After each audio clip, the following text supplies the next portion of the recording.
Ini guys, tuluan tamo guys sa pagtaod ani Suzuki na brand digital kilowatt meter. Ato ta sa site kung asa siya gi-install. Ayan guys. Mga yung Suzuki kilowatt hour.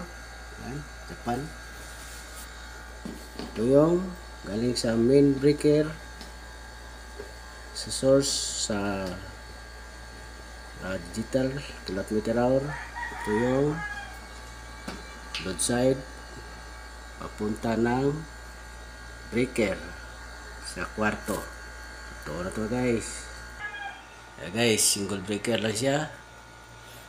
Mamo na siya gikan sa submeter kilowatt meter hour. Ano siya ang load side punta sa switch.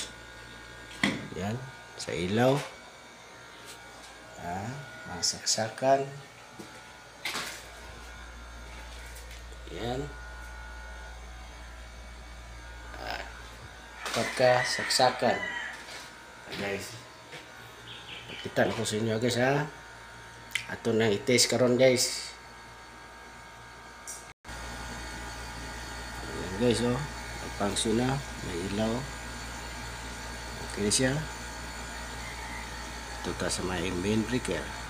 Ito na yung breaker. Connect na siya. Supply na. Ito yung switch. Ito yung saksakan. Ayun, i-test natin. Ilaw na. Saksakan dalawa. May kasamang pala. Ayan. So, kaya. Bye.